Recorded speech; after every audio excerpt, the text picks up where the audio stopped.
இந்திய ரயில்வேயில் பயணிகளுக்கான வசதிகளை மேம்படுத்தும் வகையில் 15 ரயில் நிலையங்களை தனியார் பங்களிப்புடன் மறுசீரமைக்க மத்திய அரசு திட்டமிட்டுள்ளது. இதில் தமிழகத்தின் சென்னை சென்ட்ரல், ஆவடி, தாம்பரம் மற்றும் கோயம்புத்தூர் சந்திப்பு உள்ளிட்ட 4 ரயில் நிலையங்கள் இடம்பெற்றுள்ளன. இது குறித்து விரிவாக பார்க்கலாம்.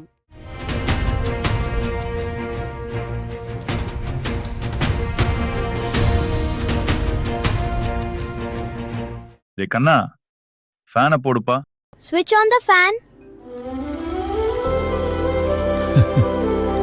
Switch to smart in a blink. இந்திய ரயில்வேயில் முக்கிய ரயில் நிலையங்களை நவீனமயமாக்கும் நடவடிக்கைகள் தீவிரப்படுத்தப்பட்டுள்ளன. இதன் ஒரு பகுதியாக நாடு முழுவதும் 15 ரயில் நிலையங்களை பொது தனியார் கூட்டாண்மை முறையில் மறுசீரமைக்க மத்திய ரயில்வே அமைச்சகம் அடையாளம் கண்டுள்ளது.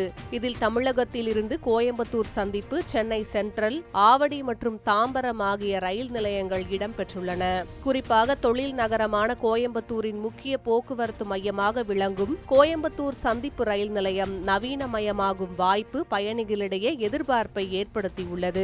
புதிய திட்டத்தின் மூலம் பயணிகளுக்கான அடிப்படை வசதிகள் மேம்படுத்தப்படுவதுடன் நிலைய கட்டமைப்பு, பயணிகள் காத்திருப்பு பகுதிகள், நடைபாதைகள் உள்ளிட்ட வசதிகள் நவீனமயமாக்கப்பட உள்ளன.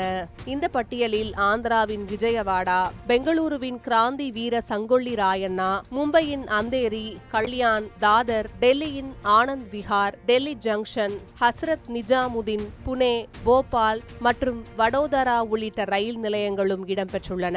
இதில் விஜயவாடா ரயில் நிலையத்தை PPP முறையில் மறுசீரமைக்கும் திட்டத்திற்கு ஒப்புதல் வழங்கப்பட்டிருந்தாலும் முதன்முறையாக அழைக்கப்பட்ட டெண்டரில் எந்த நிறுவனமும் பங்கேற்கவில்லை.